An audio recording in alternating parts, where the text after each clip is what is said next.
زپدې په هغې نه یم د مسجد کا بتخانه ده زپدې په هغې نه یم د مسجد کا بتخانه ده چې جانان پکې اوسېږي هم هغه زما کعبه ده چې جانان پکې اوسېږي هم هغه زما کعبه ده.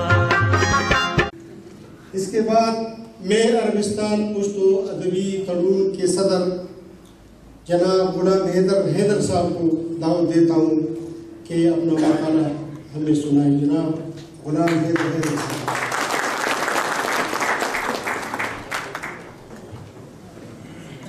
बिस्मिल्लाहिर्रहमानिर्रहीम. जनाब मोहतरम मेहमान खसूसी ख़याम अकबर साहब, नायब सफ़ीर सरकार पाकिस्तान, मोहतरम अब्बास सरवर कुरैशी साहब, कौंसल सरकार पाकिस्तान, जमा अदबी तंजीमों सर मशरानों, हमारे पार्टी सदर से जहूर खान से टोल मरगरो और पेंडाल के रागल टोल में बनो कास्तार घरे पे शेर से जवर तकलीफन या बोटा न आया زه حاضر وخت په سرلې وایم تاسو چې په مینه نن راغلي یئ زه درته په مینه ارګلې وایم.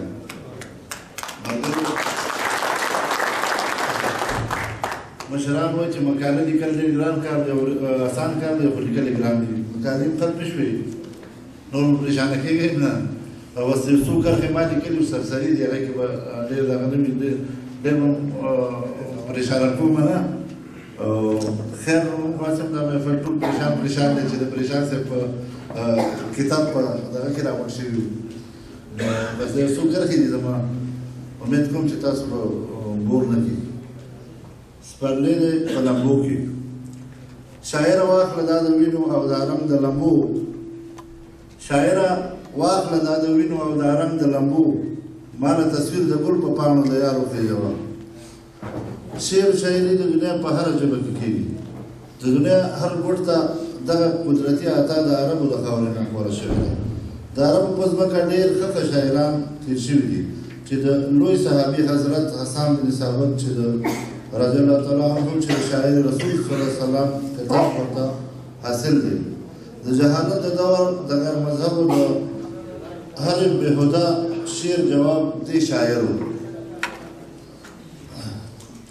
دغه شان عمر القیس لبید او قیس چې په مجنون مشهور و دغه یو بهترین دیوان لکه اوس هم موجود دی.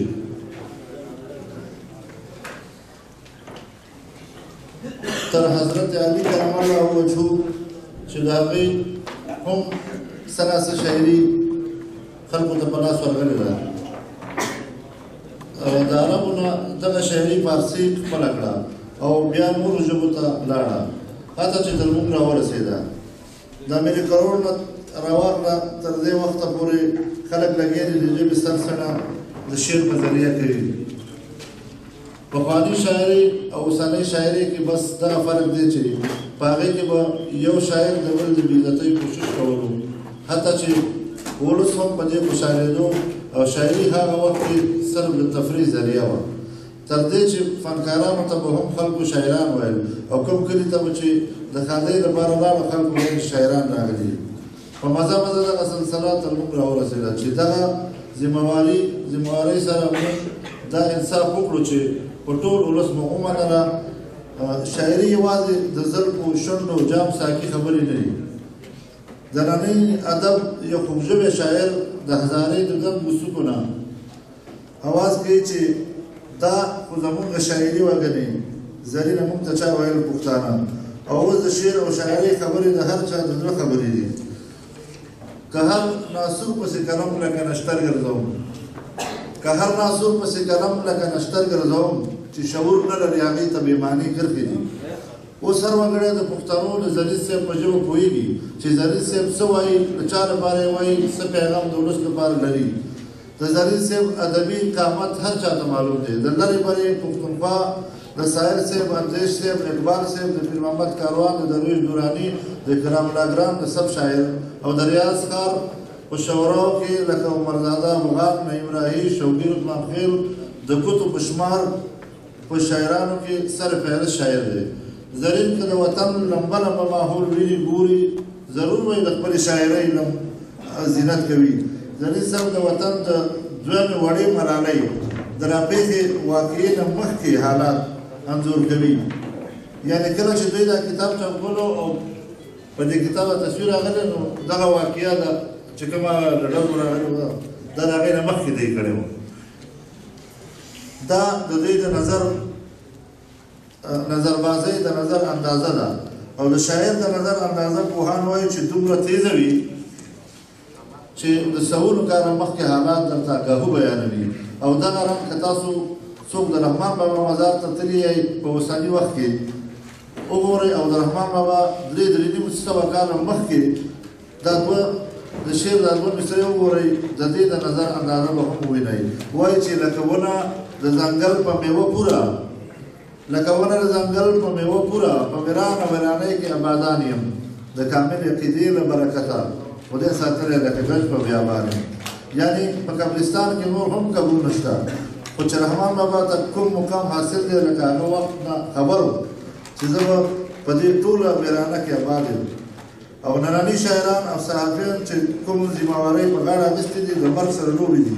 هره مسله که صحافي صحافي د ټي وي په ذریعه مخکې وړي او که شاعر د قلم په ژبه برسېره کوي مخکې بوځي، نو اوس به ضرور هر څوک وایي چې یقیني شاعر د قوم سترګې دي. محمد زرین پریشان د ټولو پښتنو او خاص کر د خپل نږدې چاپېریال یعنې د هزارې هغه نماینده او رښتینی شاعر دی چې د هر وګړي په زړه کې آباد دی. د هزارې پښتنو چې زرین صاحب ته په خپل زړه کې څومره ځای ورکړی دی، مینه یې ورکړې ده، ډېرو کمو شاعرانو ته به په برخه شوي وي. زرین صاحب به ورته وخت په وخت نوې سوغات د شعر ډالۍ کوي. نو دغه شان قوم او ملګري دې الله هر چا ته ورکړي چې په ډېره مینه یې په زړه پورې نیسي او د هېڅ قسمه قربانۍ نه ترې ډډه نه کوي. زرین که د وخت حالات لحظه منټ محسوسوي او وخت په وخت هم دغه درد جاړي، نو ورسره دغه درد د کلي وطن ملګري شریک جاړي. زرین صاحب که ګلونه په شپولونو که شور ډېر د داد وړ کتابونه وو، د خپل ولس لپاره پکې ډېر پیغام و، حتی که د رومانیت تلی وه هم د ډېر تسکین نه ډکه وه. سپرلی دی په لمبو کې هم د زرین صاحب یو ښه کوشش دی، خو که د نورو کتابونو بس یوه پاڼه پاتې ده که نه غلی شئ نو ځان ورپورې له ډېر تسکین نه ډکه وه. سپرلی دی په لمبو کې هم د زرین صاحب یو ښه کوشش دی، خو که د نورو کتابونو په تلی تلو څه ناڅه کمزوري به لري. د پښتو ژبې اوس معیار، پښتو ژبه د معیار په لحاظ هم د نورو ژبو نه وروسته نه ده. که د کتاب د چاپ مسله موږ سره زموږ پښتانه شریکه په غاړه اخلي، نو د معیار خیال یې ساتل ډېر ضروري دي، ځکه چې د مقدار ضرورت اوس موږ ته نشته دی. هسې نه ده چې زموږ د پښتو ادب د معیار تله پرې راښکته نه شي. زه د پریشان صاحب په کتاب په حواله خبره نه کوم، شاید چې ما په صحیح طریقه لوستی نه وي. د هغې د هر یو شعر دا مثال دی لکه رحمان بابا وایي چې په غزل کې یو دوه بیته مخاطب وي، د رحمان تمام غزل د انتخاب. زرین صاحب په لږ وخت کې موقع په موقع دومره د خوند رنګ ادب تخلیق کړی دی چې دا د چا د وس خبره نه ده. ژوند دې غواړم د صحت سره د زرین صاحب په دې شعر خپلې خبرې رانغاړم چې اوس د ژوندون سره خواري د مجبورۍ نه کوم، اوس د ژوندون سره خواري د مجبورۍ نه کوم، هغه د غم او د برداشت قوت مې پاتې نه دی. څه د جانان جانان وطن یادونو د زړه بیمار کړم مخکې صحت مې پاتې نه دی. ستاسو